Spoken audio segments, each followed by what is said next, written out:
post-Europe depression, post-teaching abroad depression, like, it's real. I feel for you. I know exactly what you're going through. You're gonna get through it. And then you come back home and you're like, wow, they don't do this like that. They don't do this. Don't be critical. Don't be judgmental. Just be full of love. Hi, welcome back to Dreams Travel. Thank you so much for clicking on this video. If you did click on this video, you may be experiencing post-travel depression. But post-travel depression isn't really the word I want to use. It's more post-Europe depression. After being an American and living in America all my life, moving to Barcelona for a year and coming back was the hardest part of it all, was dealing with post-Europe depression. And I want to read this excerpt from nomadicmatt.com. He says, "Home felt small and unrelatable. I had this fire in me that I couldn't express to anyone. It frustrated me. Returning home is hard, and few people address the reality that coming home is often an anticlimactic end to a life-changing experience," unquote. And what I want to tell you is it's okay to be sad. It's okay to cry. You're mourning the loss of your experience. You're mourning the loss of a wonderful place that you used to live. If you can do this, I would highly recommend it. But after coming home, I didn't work for about 3 months, and I just took time to myself. I cried, I mourned, and that really helped in my healing from missing the place that I loved so much. Travel is so transformative, and traveling is just something that not a lot of people experience, and it changes you for the better. And when you come home, you realize everything's the same. Everything is the same as it was when you left. You have the same friends, the same people. So it's kind of adjusting from, wow, I had so much change in my life from where I was living to my friends to me as a person. And I grew so much and I became so much more sociable and all these different kinds of things. And then you come home and it's like, wow, everything is the same. And I just want to go back to the high of life that I was experiencing. And now you have to go back to normal life. What I did during my travels is I kept a travel journal, and when I came home, reading through that was kind of like a morning. Like, if you can imagine, like, let's say your family member died, and how you heal from their death is by reading through letters they wrote you. So that's kind of it for me, is I reread my travel diary.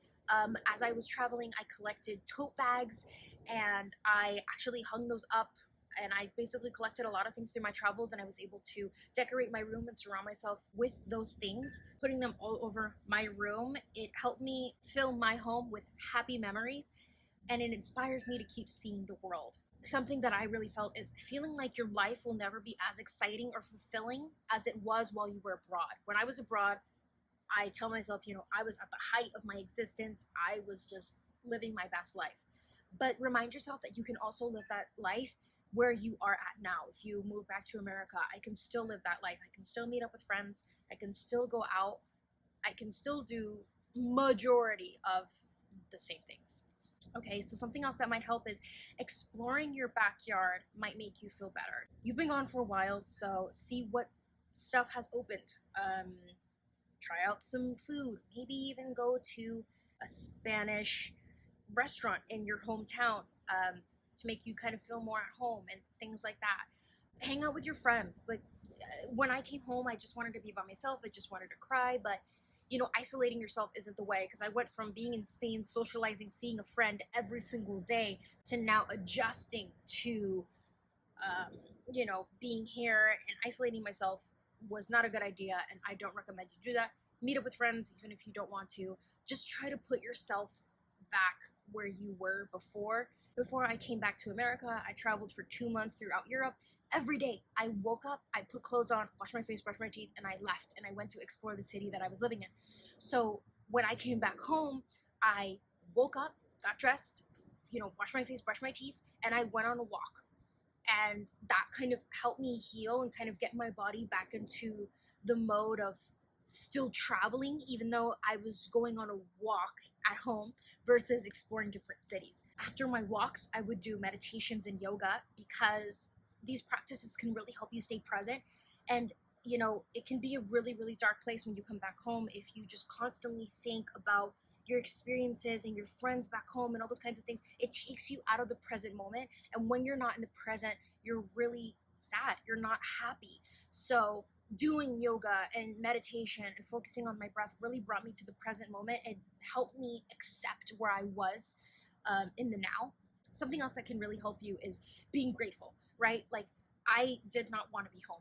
I wanted to go back to Spain right away, but being grateful for, having a roof over my head, having clean drinking water, having food. It might sound, cheesy, but when you really take a look and take a step back and say, wow, I'm so grateful that I had that experience. I'm so grateful I made so many memories, so many friends. That's such a beautiful thing that happened.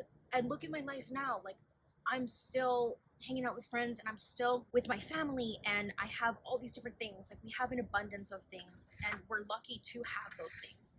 So it's just a matter of reminding yourself that to make you kind of feel better. Post Europe depression, post teaching abroad depression, like, it's real, it's true. It's a state of feeling really sad about what you miss and what you kind of lost.